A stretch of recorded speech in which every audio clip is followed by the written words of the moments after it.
Bismillahirrahmanirrahim. Assalamualaikum warahmatullahi wabarakatuh. Alhamdulillahirabbil alamin wassalatu wassalamu ala asyrofil anbiya'i mursalin wa ala alihi washabihi ajmain. Amma ba'du. Rabbi shrah li sadri wa yassir li amri wahlul 'uqdatam min lisani yafqahu qawli. A'udzu billahi minasyaitonir rajim. Bismillahirrahmanirrahim.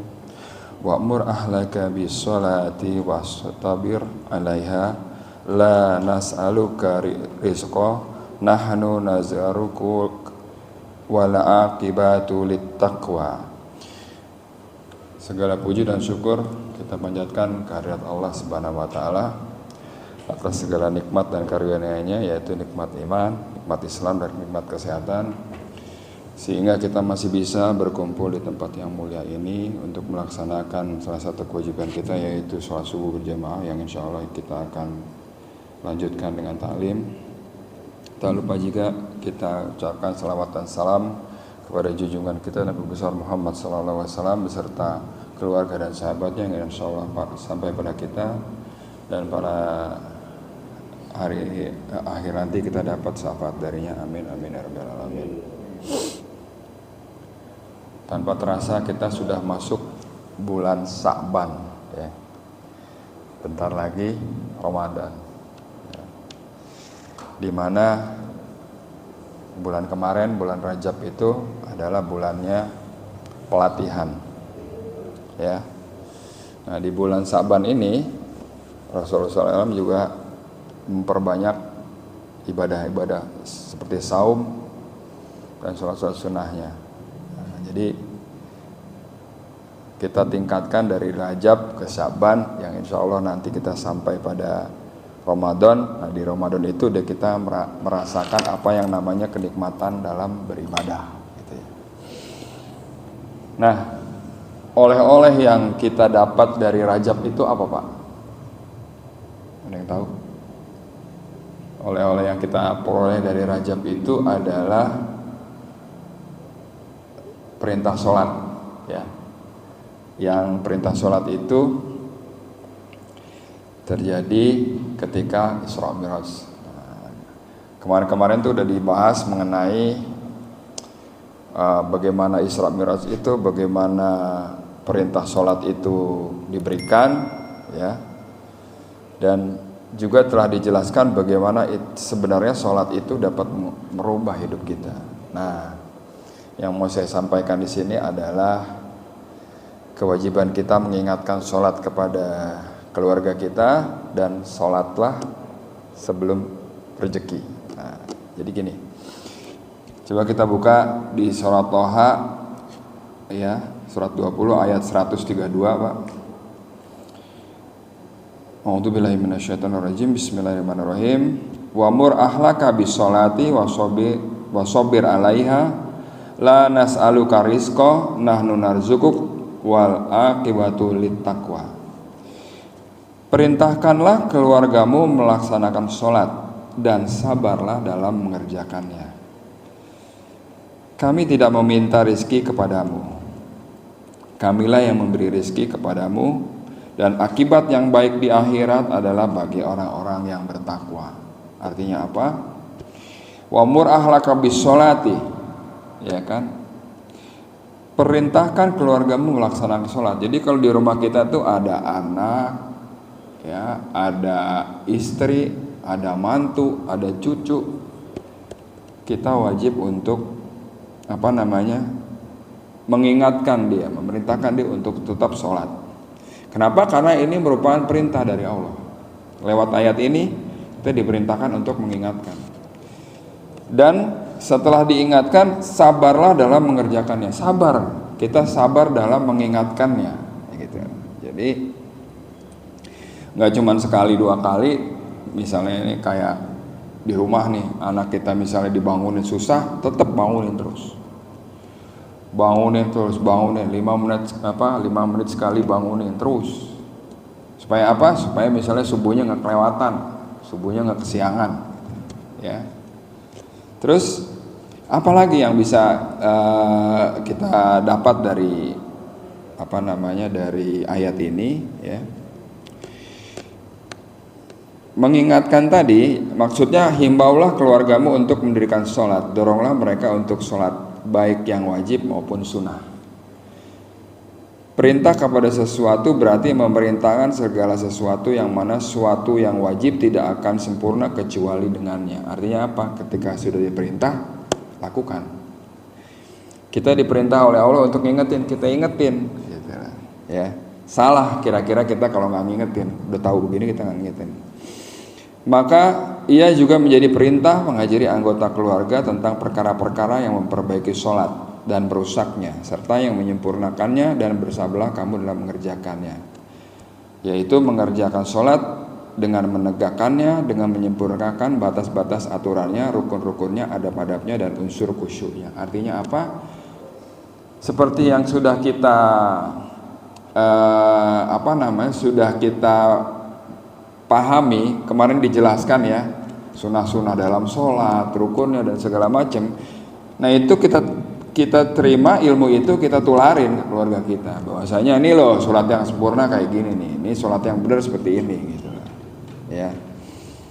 Karena apa? Karena Allah menginginkan kita itu dengan keluarga kita itu satu frekuensi. Maksudnya apa? Kita kepingin Allah kepingin hambanya itu maksimal dalam beribadahnya. Jadi dikasih tahu di sini, ingatkanlah keluargamu dan sabarlah dalam mengerjakannya. Artinya apa? Kita pasti Allah tuh udah tahu bahwasanya kita ini berat buat ngingetin gitu, buat ngingetin keluarga kita untuk sholat. Jadi Allah tahu bahwasanya nih bapak nih ngingetin anaknya nih sekali dua kali nggak mau, udah deh terserah deh gitu. Itu udah tahu. Maka di sini disebutkan setelah mengingatkannya, maka sabarlah dalam mengerjakannya. Ya. Jadi sesungguhnya hal itu berat dirasakan oleh jiwa manusia, kan tapi sepatutnya seorang memaksakan diri dan berusaha keras untuk mengerjakannya dan selalu bersabar dalam ibadah ini. Sesungguhnya seorang hamba jika dia benar menegakkan sholatnya sesuai dengan yang diperintahkan, maka dengan urusan agama yang lainnya niscaya dia akan lebih menjaga dan tekun mengerjakannya. Jika dia menyia-nyiakannya, maka dia akan lebih menyia-nyiakan perintah agama yang lainnya. Jadi sebagaimana kita tahu bahwasanya yang paling pertama dihisab adalah sholat kita. Di sini ketika sholat kita udah kita kerjakan dengan baik, maka urusan agama yang lain baik. Gitu. Contoh, kita belajar kemarin mengenai rukunnya dan sunnah-sunnahnya sholat. Udah kita kerjakan dengan baik, artinya sholat kita lebih baik dari sholat yang cuma dikerjakan tanpa ilmu. Jelas. Nah, setelah itu ketika kita melaksanakan sholat itu dengan baik, menghadirkan Allah di situ, khusyuk, kita kepingin melakukan ibadah-ibadah yang lain. Jadi sunnah-sunnah kita kerjakan. Jadi intinya adalah ketika yang wajib udah kita tunaikan dengan benar, maka kita kepingin mengerjakan yang lainnya. Sunnah-sunnahnya kita kerjakan, ya kan, kayak sholat malamnya, sholat sunnah, saum sunnah, segala macam kita mau kerjakan. Kenapa? Karena kita sudah merasakan nikmatnya ibadah yang wajib itu, ya. Jadi Allah paham bahwa hambanya banyak yang gak sabaran dalam mengingatkan, maka kita diperintahkan tetap mengingatkan dan sabar. Setelah kita ingatin, misalnya kita ngingetin anak nih, susah banget dibangunin buat sholat subuh gitu ya, tetap kita ingatkan, kita bangunin. Kalau dia belum juga, kita doain, Pak. Ya. Jadi ada doa yang diwariskan oleh Nabi Ibrahim buat kita, Pak, untuk mengingatkan keluarga untuk tetap mendirikan sholat. Di mana itu? Coba kita lihat di Ibrahim, surat Ibrahim ayatnya ke-40. A'udzubillahi minasyaitonirrajim. Bismillahirrahmanirrahim. Rabbi ja'alni muqimas sholati wa min dzurriyyati rabbana wa taqabbal du'a. Ya. Ini kalau kita dawamkan setelah kita sholat, insya Allah anak-anak kita nurut. anak-anak kita tuh nggak cuman anak turunan ya, bisa saja anak angkat, ponakan semua, atau mantu segala macam, zuriat kita gitu, keturunan kita ya. Jadi kalau ada misalnya di rumah ada mantu kita ya, kita ingetin, begitu dia belum mengerjakan kita doain. Nah doanya ini Pak, Robbi ja'alni muqimah sholati wa min dzurriyyati rabbana wa taqabbal du'a. Ya Tuhanku, jadikanlah aku dan anak cucuku orang yang tetap melaksanakan sholat. Ya Tuhan kami, perkenankan doa kami. Jadi kalau misalnya ada anak atau anggota keluarga kita yang susah diingatkan, maksudnya susah, nggak langsung begitu ingatkan langsung kerjakan gitu ya. Biasanya kita pengennya begitu. Nah kita doain ini. Ini doa warisan dari Nabi Ibrahim. Alhamdulillahnya dengan doa ini banyak orang-orang yang dia dan keturunannya itu tetap melaksanakan sholat. Ya, oke. Dari ayat surat 20 ayat 132 ini, setelah peringatkan kepada keluarga memberikan sholat dan bersabarlah kamu dalam mengerjakannya, kami tidak meminta rezeki kepadamu. Kamilah yang memberikan rezeki padamu. Jadi Allah memberitahukan bahwa tentang jaminan rezeki bagi Rasulullah agar perhatian kepadanya tidak menyibukkan beliau dari tugas menegakkan agamanya. Allah berfirman, kamilah yang memberi rezeki kepadamu. Maksudnya rezeki itu menjadi tanggungan kami. Kami menanggung sebagaimana kami bertanggung jawab atas rezeki kepada semua makhluk. Bagaimana dengan orang yang melaksanakan perintah kami dan sibuk dengan mengingatnya kami, sudah tentu kami lebih menjaminnya. Ya, di sini kita lihat sholat dulu, rezeki aku yang jamin, kata Allah gitu. Jadi dibukanya pakai sholat Pak. Makanya judulnya sholat sebelum rezeki. Rezeki itu datang setelah kita sholat, ya kan? Bagaimana Allah mau ingat sama kita kalau kita aja nggak ingat sama Dia, kan begitu. Jadi di sini dibilang, kamu peringatkan orang-orang untuk sholat, kamu laksanakan sholat, urusan rezeki aku yang nanggung, kata Allah begitu. Jangan khawatir, gitu ya. Curahan rezeki Allah itu umum, merata bagi orang-orang yang bertakwa dan yang tidak. Maka seyogyanya perhatikan hal-hal yang mendatangkan kebahagiaan yang abadi, yaitu ketakwaan. Ujungnya ketika kita sholat benar, kita dikasih rezeki dari Allah sesuai takaran yang udah Allah lihat. Sebagaimana kita bersungguh-sungguh melaksanakan perintahnya, sungguh-sungguh pula Allah akan memberikan rezeki kepada kita. Ya. Efek dari itu semua apa? Ya, di sini ada, ya akhirnya adalah, dan akibat yang baik itu adalah bagi orang-orang yang bertakwa. Setelah kita bereskan urusan sholat kita, rezeki Allah yang tanggung, ujungnya apa? Ujungnya kita menjadi orang-orang yang bertakwa. Di mana janji Allah orang-orang yang bertakwa itu kesudahannya akan baik di akhirat nanti, ya. Jadi bisa kita lihat di Al-A'raf 128, dan kesudahan yang baik adalah bagi orang-orang yang bertakwa. Gitu. Jadi kalau kita pengen jadi orang yang bertakwa, yang pertama kali diberesin apa? Salatnya dulu. Gitu. Oke. Kita tadi dengar sempurnanya sholat. Jadi bagaimana sih sholat yang sempurna itu, kan gitu ya. Di surat di surat sebentar Al-Kautsar, ya, fasholli li rabbika wanhar, maka dirikanlah sholat karena Tuhanmu dan berkorbanlah. Maka dirikan sholat karena Tuhanmu. Jadi karena Allah kita sholat. Sebabnya kita harus mengerjakan sholat itu karena Allah semata. Karena apa? Karena kita cinta sama Allah. Sementara menumbuhkan cinta pada Allah ini nggak mudah Pak. Nggak mudah. Kebanyakan dari kita melaksanakan sholat itu karena perintah agama aja. Disuruh sholat ya udah sholat lah. Ngugurin kewajiban kan begitu ya. Itu benar. Nah, namun nggak kalau seperti itu, seperti buah itu cuma di kulitnya doang Pak, dalam-dalamnya enggak ya. Makna terdalam sholat adalah karena Allah. Karena Allah kita kerjain sholat. Bagaimana kita bisa mengerjakan sholat karena Allah kalau kita kenal aja enggak mau lawan gitu, ya kan? Kita udah belajar tuh sifat Allah dan segala macam. Kita kenal Allah dari apa? Dari ciptaannya. Kita kenal Allah dari apa? Dari anugerahnya kepada kita sendiri, ya. Nah, kalau Allah perintahkan kita lakukan, ya. Kita dengar, kita lakukan, kan gitu ya. Jadi kita lakukan sholat itu karena cinta sama Allah, karena Allah suruh gitu. Bukan karena takut, bukan hanya karena takut karena azabnya, atau bukan hanya lebih daripada menginginkan mendapatkan rezeki darinya gitu. Namun karena cintanya kita pada Allah.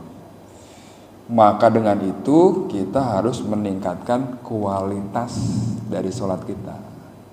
Kualitas sholat dan juga kuantitasnya.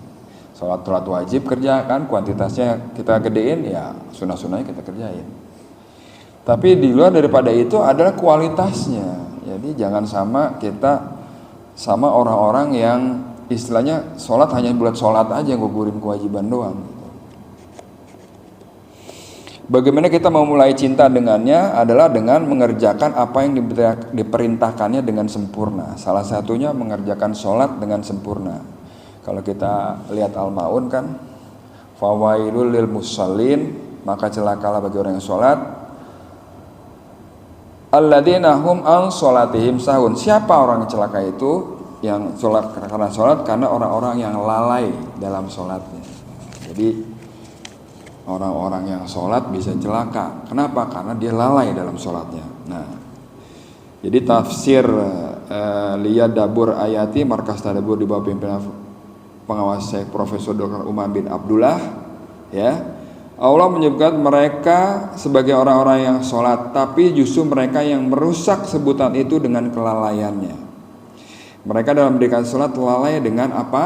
Ketepatan waktunya, atau dengan rukun, atau dengan syarat-syarat sholat yang tidak disempurnakan, atau sholat yang didirikan tanpa kekhusyuan di dalamnya.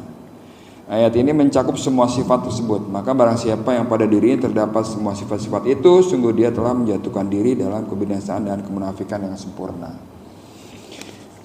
Rasulullah pernah bilang, lagi ngumpul nih sama temen-temennya, sama sahabat-sahabatnya, ya, tiba-tiba ada orang datang, tiba-tiba dia sholat di pojokan, dia sholatnya cepet, wah, diri ruku sujud, ya, diri lagi ruku sujud, nah, selesai. Kata Rasulullah bilang gini ke sahabatnya, ya, apakah kalian menyaksikan orang ini? Terus, barang siapa meninggal dalam keadaan sholatnya seperti itu, maka dia meninggal di luar agama Muhammad. Kata Rasulullah begitu. Nabi SAW kemudian mengkiaskan, mengumpamakan seperti burung gagak yang sedang mematuk darah, dan seperti orang lapar yang hanya makan sebutir atau 2 butir kurma. Bagaimana dia bisa kenyang? Tanya beliau. Sikap terburu-buru dalam sholat hingga merusak gerakan dan makna sholat. Jadi Rasulullah pun bersabda, ya, di hadis riwayat Ahmad, sejahat-jahat pencuri adalah orang yang mencuri di dalam sholat. Para sahabat Nabi bertanya, wahai Rasulullah, bagaimana dia mencuri dari sholatnya? Beliau menjawab, ia tidak menyempurnakan ruku dan sujudnya. Ya, jadi sempurnanya sholat, jangan jadi kita pencuri dalam sholat. Bagaimana kita nyuri dalam sholat? Ada yang namanya di dalam sholat itu tumakninah, ya kan? Tumakninah itu kan dari mulai takbir itu nggak buru-buru, gitu. Takbir selesai, Allahu Akbar, sedekap, baru baca. Ya, ini sering kita dengar dari orang-orang yang sholat, ya. Kadang dia begitu berdiri dari sujud udah langsung baca. Ya, berdiri dari sujud, Bismillahirrahmanirrahim, Alhamdulillahirobbilalamin, Arrahmanirrahim, Maliki yaumiddin. Nah, gitu. Nyuri itu, Pak. Jadi mesti gimana? Misalnya ruku, Allahu Akbar, begitu ruku jelas, selesai, celek, baru Subhana rabbiyal azim wa bihamdi. Ya, tidak, selesai, baru baca. Sujud juga begitu. Kening nempel di lantai gitu, baca gitu. Tahiyat juga begitu. Begitu selesai, duduk dulu, baru tahiyat, baca. Sempurna ruku, sempurna sujud. Ya. Jangan sampai kita kayak burung gagak matok gitu, cepet gitu. Aturan lain adalah ketika gerakan dan tumak ninahnya udah benar, bacaannya juga kudu benar. Bacaan yang benar apa? Ya bacaan yang memang segala macam makhrajal hurufnya dan tajwid itu benar. Kedua, ada hadis lagi yang suara yang dikeluarkan kedengaran sama kita doang gitu. Jadi kalau Bismillahirrahmanirrahim, kanan kedengaran. Dibaca kita sholat, dia baca surat apa kita dengar gitu. Jangan seperti itu. Itu kan gak sempurna sholatnya. Ya. Jadi bagaimana kita udah belajar tuh, kemarin udah diajarin rukun-rukunnya, sholatnya gimana, sempurnanya seperti apa. Iya kan? Terus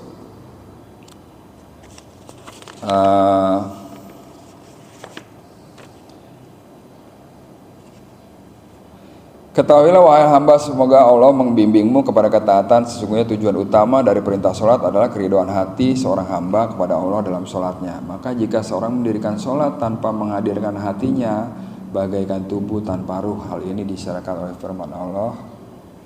Ya, banyak kita lihat di Quran. Jadi artinya apa? Setelah gerakannya benar, bacaannya benar, kita hadirkan Allah di situ. Sebagaimana kita tahu, kalau Rasulullah mi'raj ketemu Allah sampai Sidratul Muntaha, umatnya mi'rajnya kapan? Mi'rajnya lagi sholat. Coba kita lihat, begitu Al-Fatihah kan, iyyaka na'budu wa iyyaka nasta'in. Engkau ada di depan. Berarti kita lagi berkomunikasi dengan Allah. Dan saat itulah kita bermi'raj. Jadi sangat disayangkan begitu kita baca itu buru-buru gitu loh, dan tidak menghadirkan Allah di depan kita. Katakanlah seperti itu ya. Jadi begitu takbir ya, wah, nah Allah udah nyaksikan kita sholat, bacaannya kudu bener. Kita begitu ada kepikiran yang lain, balik lagi, kepikiran yang lain, balik lagi. Emang nggak mau mencapai kekhusyuan itu, apalagi khusyuknya para sahabat ya, Rasulullah dan para sahabat luar biasa. Kita mah nggak ada seperberapanya dah. Tapi kan kita diminta untuk apa? Untuk belajar, untuk khusyuk gitu, ya kan? Jadi niatnya benar, takbir, hadirkan Allah di situ, ya. Nah, ini beberapa tips dari ini. Dikatakan sempurna sholat, ya, saya dapat dari guru saya. Itu kalau ditanya 5 pertanyaan, jawabannya ya semua. Oke, pertanyaan pertama, apakah sholat wajibnya 5 waktu? Bapak sudah 5 waktu? Ya. Bagaimana Allah mau menjamin rezeki Anda kalau sholatnya belang bonteng gitu?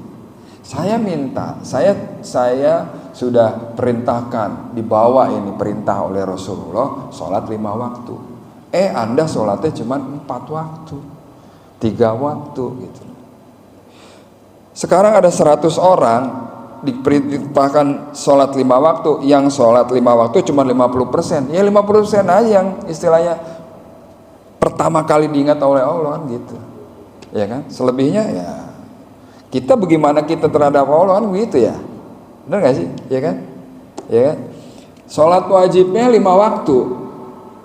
Itu tuh dikejangan. Apakah sholat Anda sudah 5 waktu? Ya. 1 dapat.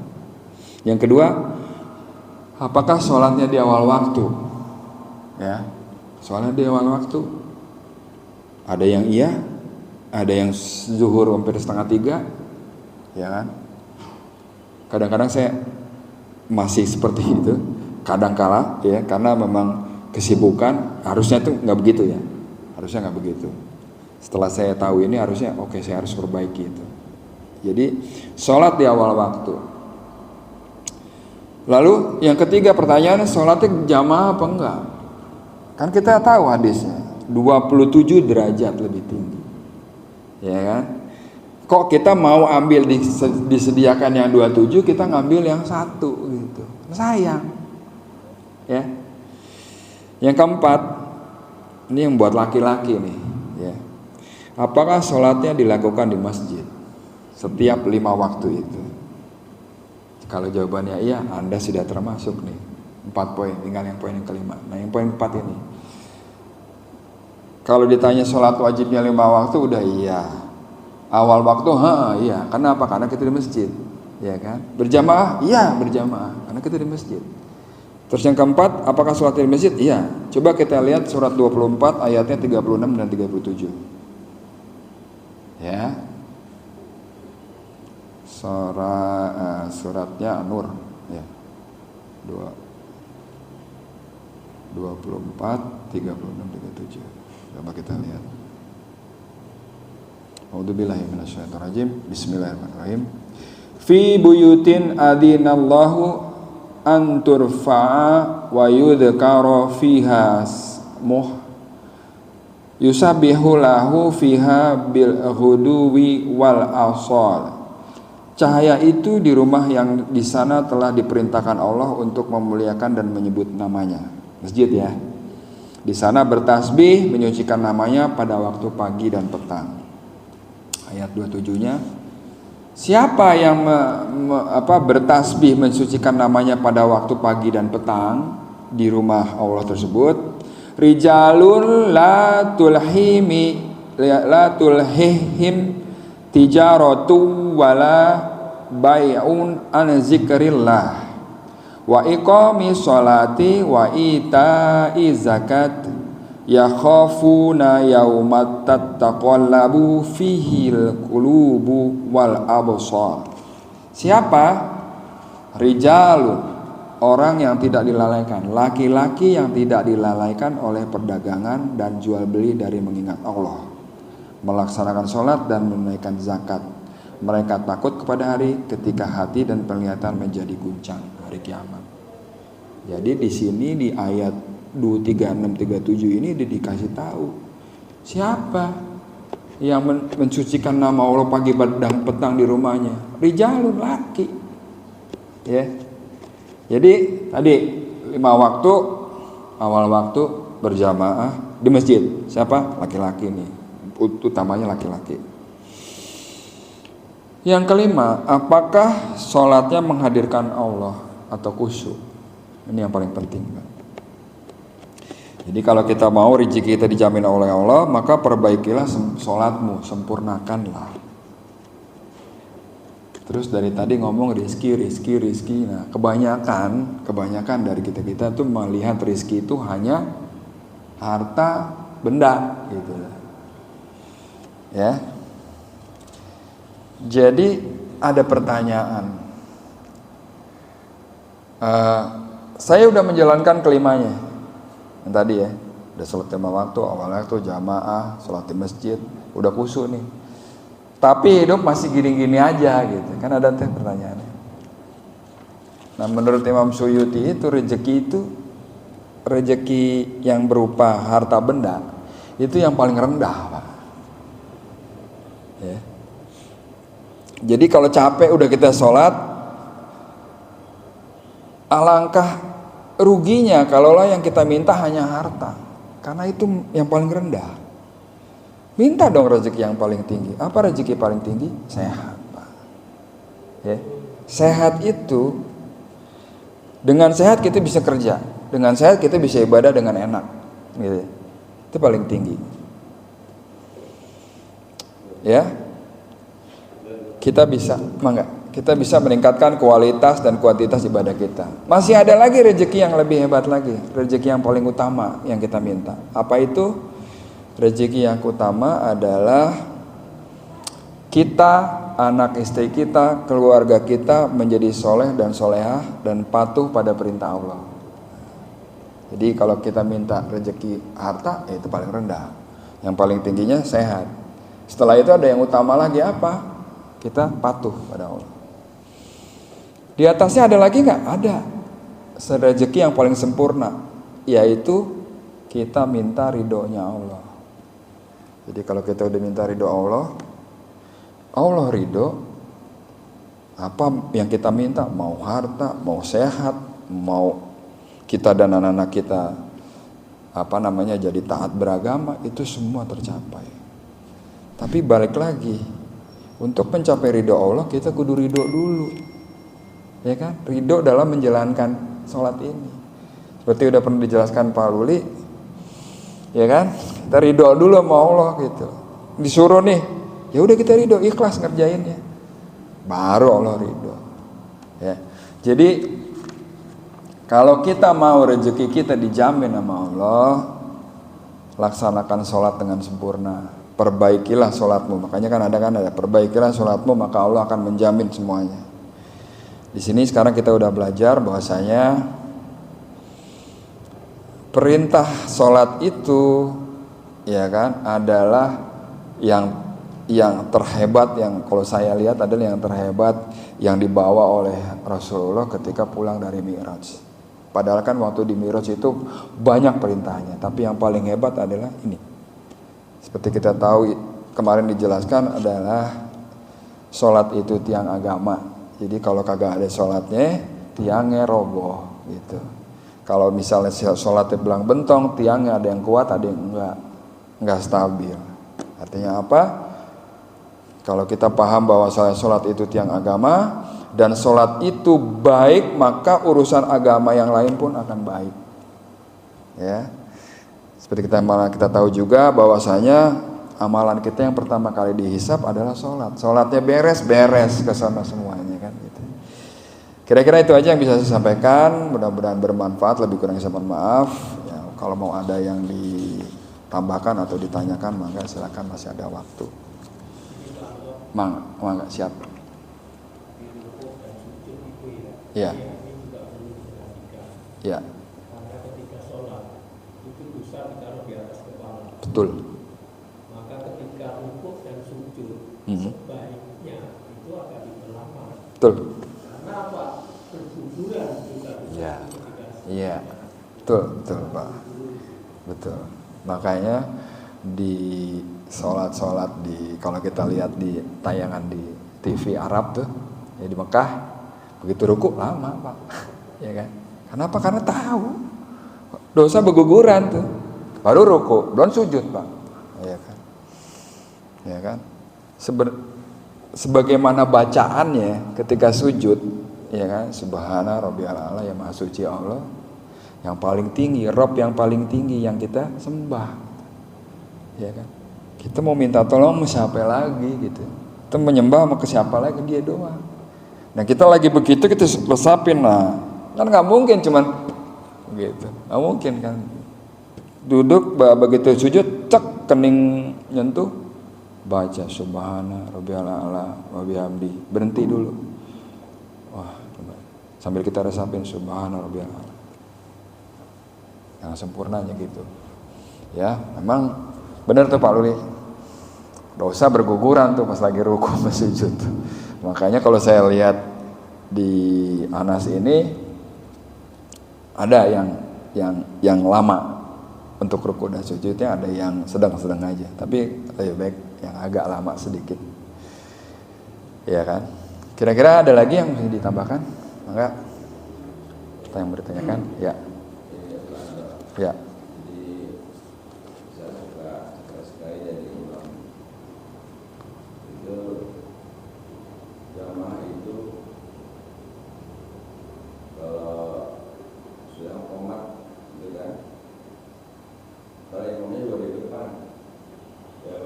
Tapi untuk berdiri di barisan depan dan menyusun saf aja itu begitu sulit gitu. Nah ini kita jadi khawatir gitu kan, gimana ya gitu. Gimana ya gitu. Bahwa hati itu seperti itu gitu. Kalau orang sudah mah mulia gitu ya.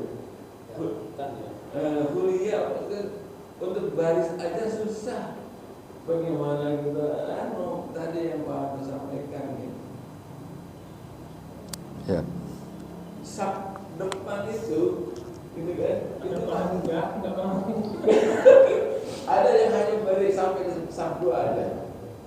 Depan tuh nggak mau gitu. Padahal kosong masih 3 benar dia Itu buat apa? Itu pernah saya sampaikan mengenai syafaat.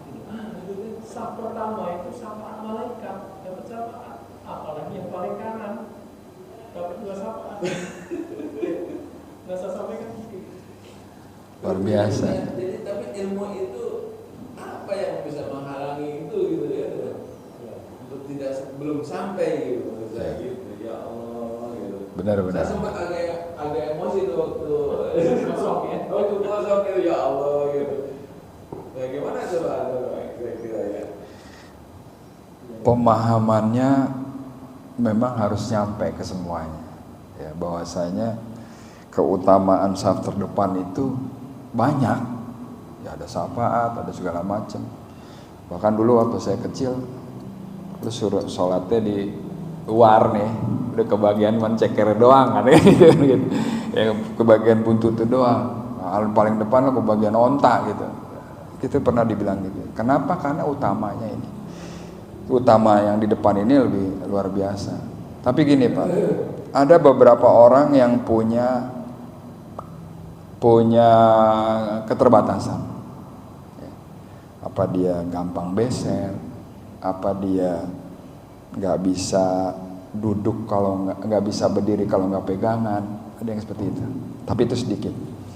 Yang pentingnya adalah pemahamannya kudu bener, udah kudu sama gitu. Kadang orang-orang yang nggak mau ngisi ke depan itu kadang nggak ada uzur, nggak ada apa ya, dia nggak ngerti aja gitu Pak, kagak ngerti aja gitu, ya kan? Nah itu yang perlu kita, makanya kalau ngingetin juga di sini kan dijelaskan, jangan bosen gitu Pak, bener jangan bosen, ingetin terus ingetin.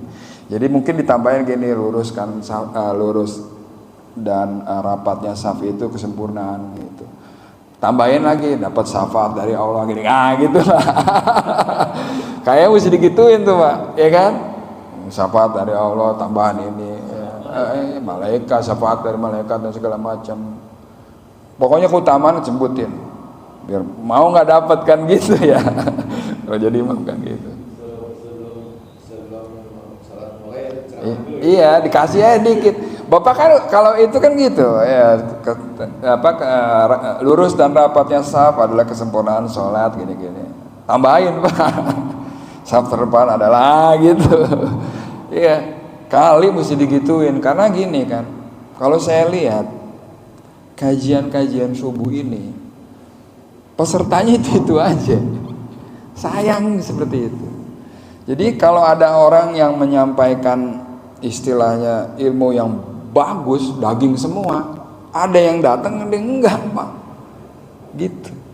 Pun kalau ada yang datang, kadang ada yang lagi punya pikiran apa gitu ya, lagi menerawang sebentar. Nah, pas kita jelasin, Pak Luli jelasin nih, wah itu dapat syafaat dari malaikat gini, dia nggak nangkep waktu itu. Jadi apa tugas kita? Sampaikan terus, jangan bosen. Insya Allah ya Pak ya, kita sih berdoa kepada Allah, kita doain aja orang-orang yang sholat di sini pada paham gitu. Karena balik lagi pemahaman orang beda-beda gitu loh. Kalau kita cuman, kan saya udah sampaikan, ya waktu Anda sampaikan saya nggak hadir gitu, kayak begitu seperti gitu Pak, kira-kira. Iya. Ya. Yang hadir orang memang tidak mendengar. Iya. Ya, apa yang disampaikan. Iya, kadang seperti itu. Iya, dampaknya kadang ini gantian jemaahnya gitu kan gitu. Yang tetapnya itu aja yang paham tuh udah pasti saf depan tuh kan gitu. Kira-kira gitu Pak. Jadi ya kita berharap bahwasanya Allah memberikan kita keleluasaan untuk memberikan untuk mengingatkan dan kita mohon pada Allah supaya hatinya mereka itu dibuka, lembut gitu, diberikan pemahaman apa langsung nangkep gitu.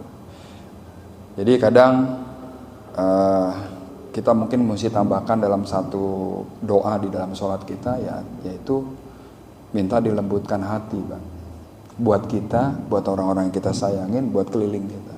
Kenapa? Karena itu tadi 10 orang baik-baik menyampaikan apa yang baik-baik di sini belum tentu keterima kalau hatinya keras. Gitu. Kalau hatinya lembut, insya Allah apa yang kita sampaikan dia paham, langsung dikerjakan. Cakep tuh. Kan gitu. Kira-kira itu aja ya. Ada yang lagi nggak mau ditambahin? Kalau nggak ada, ya enggak.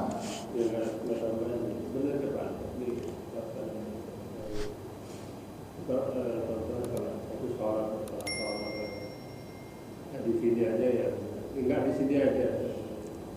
Kebetulan saya berapa tadi di persatuan juga imam itu,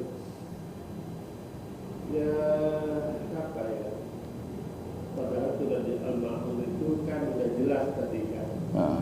Intinya orang miskin, orang-orang yang tidak menyantuni, tidak celaka, orang restoran, karena dia karena apa? Lalai tadi. Ya para ulama juga pernah menyampaikan antara sholat jahat dan sunat itu beda. Kalau jahat kan didengar orang, lagunya enak, isinya ngebut. Saya kembali ke ini. Ini sebenarnya betul banget tentang pemahaman agama. Nah, padahal Islam itu kan agama akli ya Pak Nuli ya. Akal, benar. Akal itu ya pikiran, harus belajar. Betul. Ya bukan, kita nggak boleh taklid juga. Ya betul. Dan sekarang yang kita lihat di pertontonan nama banyak beberapa kadang-kadang tidak mencerdaskan, malahan saling menyalahkan. Ya betul. Ada beberapa seperti itu. Saling mengkafirkan, saling membid'ahkan. Ini apa sih? Iya. Saya kutip Hamka, dia Hamka, ya perbedaan itu ada, kita cari persamaannya gitu. Iya. Jadi enak beragama itu. Jangan, ya sudah kalau paham yang begitu ya urusan, tapi ada kesamaan, kita sama-sama Allah, aku Anda sama, Iya. saya sama, Itu. Iya betul. Betul Pak. Kenapa cari perbedaannya? Ya perbedaan sih lalu lah punya sendiri. Yang ada di kita itu juga. Nah, ini nggak ada nabi kalau dia. Umat tuh banyak, ada kira-kira saya nggak bahasa Arab, tapi ibarat berbumi telapak tangan. Iya. Ya ini kan sekarang saya lihatnya begini. Seperti gitu. Betul. Ya, yang mohon maaf. Yang menjadi imam secara saya kembali ke sholat tadi secara imam, ya mereka lebih mungkin ya tanda kutip lebih paham daripada yang awam kan gitu. Dia sudah berani jadi imam. Iya betul. Paham. Iya. Ya apa ya? Di antarku juga gitu. Anak muda menjadi imam, anak mungkin imam tetap mereka kan banyak. Saya betul berbahasa tapi saya nggak komen karena saya tapi suatu saat pasti saya komen kalau lagi tidak lagi bercanda karena banyak teman juga. Yang menjadi makmumnya itu orang seumur saya mayoritas. Ya saya berdiri ini nggak kayak anak umur 30 berapa ada Allah Bismillahirrahmanirrahim. Kita kan satu-satu dulu patah-patah. Iya betul. Umur faktor U ya. Nah, yang imam-imam itu saya pikir harus bijak juga. Nah itu enggak beragama itu enak. Ya, enggak susah. Iya betul. Cari persamaannya, benar. Cari persamaan. Nah, ada kecenderungan. Iya. Imamnya kecepatan, makmum pasti gerundel ya. Iya. Saya sendiri persoalan kadang-kadang gerundel di sini. Gue itu kan diri aja gue pelan-pelan. Dia udah kalau telat sedikit dia udah ruku lagi. Iya. Memang kan kalau kita pahamin Pak ya, itu balik lagi nih kalau pikniknya cukup jauh, ya. Kalau saya bilang piknik cukup jauh, literasinya cukup banyak. Gunanya dia nengok ke belakang sebelum sholat kan itu, Pak. Istahu kan gitu. Melihat siapa nih, ada kakek-kakek nggak gitu, ada ojol yang mau nganterin barang kan gitu, Pak. Kan gitu. Lihat gitu. Sab pertama saya deh. Oldies semua nih, ya kan, sepuh semua nih, silver semua nih. Oke. Pelan dia. Dalam konteks kita yaitu apa namanya, ya kalau kita beribadah sholat itu sebagai apa ya, ya sebagai pemimpin ya Pak Lili ya. Iya. Ya kita berharap dia yang kalau boleh ya sempurna gitu. Iya. Sempurna. Jadi ya itulah kendala kita terutama. Iya. Yang saya sayangkan yaitu tadi di kelompok-kelompok Islam sendiri menyebabkan kita seolah-olah kok nggak selesai-selesai ratusan tahun. Oh iya. Nggak selesai-selesai ya Pak ya. Padahal itu bukan urusan baru, Pak ya. Bukan urusan baru. Ratusan tahun juga udah diomongin gitu. Sederhana kalau Pak. Kenapa sih nggak ngambil itu gitu? Kalau Bu Hamka ya sederhana, ya udah biarin aja. Bahwa kita ada dua Betul. kelompok ya sudah. Kita cari persamaannya. Persamaannya apa? Sholatnya sama, hajinya sama, puasanya sama. Masalah beda 1 hari 2 hari itu kan masalah istilah penetapan. Iya. Intinya sama. Ya udah kita iya cari betul. Jadi cari kesamaannya. kita cari Toh kalau ibadah rame-rame apa? Ustaz bina. Mau bilang ini Ustaz doktor kan? Gimana sih cara pikir? Itu ada dibantah sih. Yang bantahnya masuk akal. Yang dibinakan oleh Jelani itu para juga komen. Yaitu kalau azan sebelum waktunya subuh. Gitu. Di kitab itu kalau azan subuh sebelum waktunya subuh fajar. Fajar itu ya kita. Ya nggak boleh juga, kita tahu itu. iya. Azan jam 3 pagi gitu kan. Iya. Kecuali yang mengandung 2 azan ya. Iya. Ya itu Oke. kira-kira kita beragama. Betul. Cari persamaan kita sebenarnya. Ya itu satu saya ada ke Pak Luli. Mumpung saya ingin bertanya dari kemarin ke Pak Luli saya tanya. Pada prinsipnya kita kan minta doa ke Ustaz boleh ya. Doanya Ustaz wasilah ya. Yang pertanyaan saya agak yang mengganjal begini. Yang menganggap dia bisa dimintain doa dia sendiri atau umat? Gini, balik, gue bisa doain nih, ini bawa air ke sini, gue doain. Ini kejadian di sini nih. Ada Ustaz kemarin ibu-ibu air mana saya doain dengan ini, ada kan? Iya. Itu bahaya. Bahaya. Iya. Karena itu bisa gulu nanti. Dulu benar. Luar biasa. Saya gara-gara ini cerita di istri saya di Atakwa. Ustaznya sama. Ibu-ibu yang ingin menyumbang kira-kira oleh rumah silakan bawa air, nanti saya bawa air bayar 100.000 bayar. Ini yang benar masa sih Ustaz begini. Luar biasa itu, Pak. Wah, itu saya nggak bisa komen itu. Kayaknya nggak ada contoh deh. Nggak ada contoh. Yang begitu kan secara adab saya nggak bilang oke lah kalau itu kita debat banyak tadi kan. Ini kan adab gitu. Beragama itu perlu adab juga. Ya, Betul. perlu adab. Ini di sini kejadian di Atakwa juga. Dia saya gratis, nggak bayar, bukan diundang lah. Tapi pas dia datang dia kan punya tim. Semua kerencekan yang punya Anas nggak boleh jalan. Yang dia yang ngedarin. dibawa uangnya. Saya nggak tahu salah Pak, benar apa enggak omongan saya, tolong dikoreksi nanti ibu-ibu majelis taklim. Jadi mungkin gini Pak, berwasilah itu kan kepada yang hidup ya. Iya. Itu boleh Pak itu. Boleh. Tapi jangan ada embel-embelnya. Ada 100.000 kencernya di bawah. Itu yang masalah itu. Iya. Tapi yang berwasilah Saya kan dia lebih iya. dekat, gitu kan? Itu boleh gitu.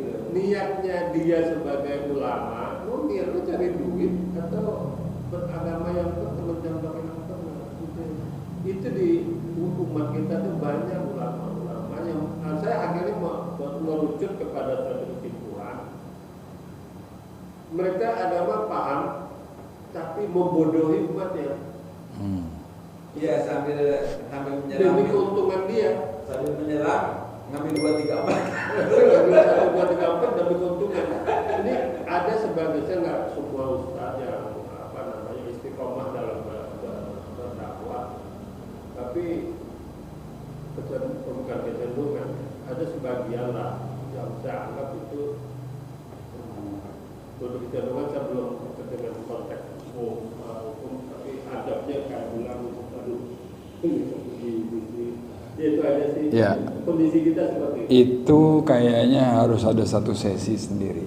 Karena ini urusan yang beberapa ulama yang ini bagus juga menyoroti itu. Iya kan? Ya, menyoroti itu.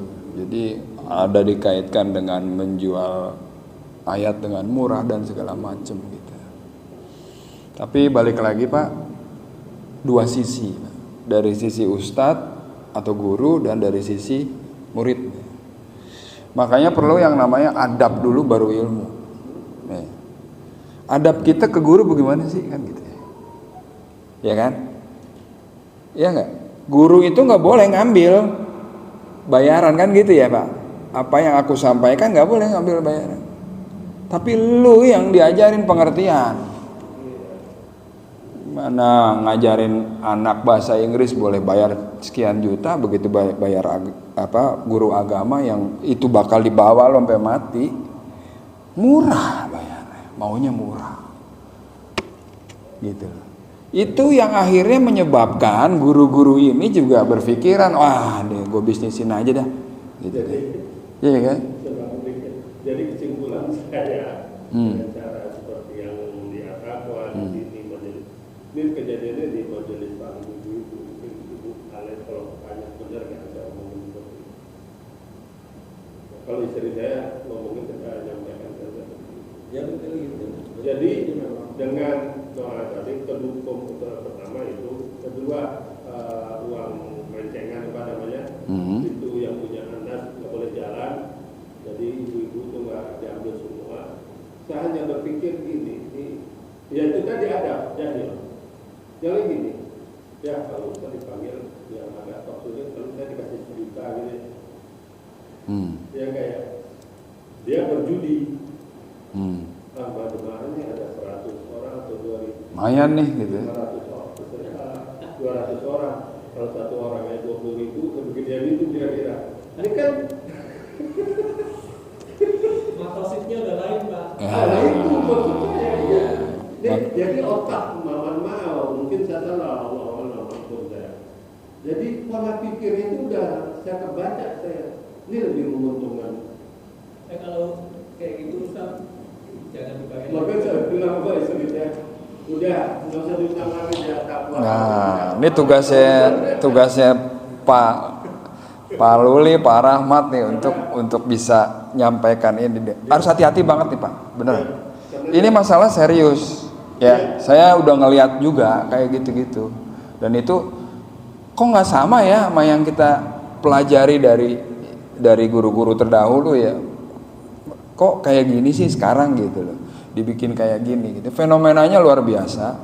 Dan kita harus benar-benar pelan-pelan jelasin supaya nggak salah. Supaya apa yang kita maksud itu diterima oleh audiens ya, oleh jamaah. Karena ini kaitannya sama hajat hidupnya juga kan gitu kan. Iya gitu. Nggak jauh beda dengan Yusuf Mansur sebenarnya sih. Nah, itu Cuman ini dibungkusnya dengan cara lain. Nah. Caranya dengan itu. Metodenya aja yang Iya. beda, gitu. Iya. Ini dalamnya Saya pikir sama. lu jujur dong jadi ustaz. Gue dibayar ngomong tiga tarif saya kan punya asisten, punya manajemen, mau manggil saya minimal 1 juta. Ya udah kita sediain 1 juta. Tapi jangan uang umat ini. Saya pernah menyampaikan Pak, Iya. kalau jadi pendakwah itu harus siap. Iya. Baik siap materi maupun siap ekonomi. Itu. Nih saya kasih contohnya sedikit ya. Muhammadiyah itu kan punya semboyannya, jangan cari duit di dalam Muhammadiyah. Apa yang kamu bisa hasilkan untuk Muhammadiyah gitu. Saya nyebut ini karena saya dengar itu bagus menurut saya. Artinya apa? Ya kita punya ini sendiri gitu loh, punya penghasilan sendiri, dan ini kita lakukan untuk kewajiban kita untuk apa, mencerdaskan umat gitu.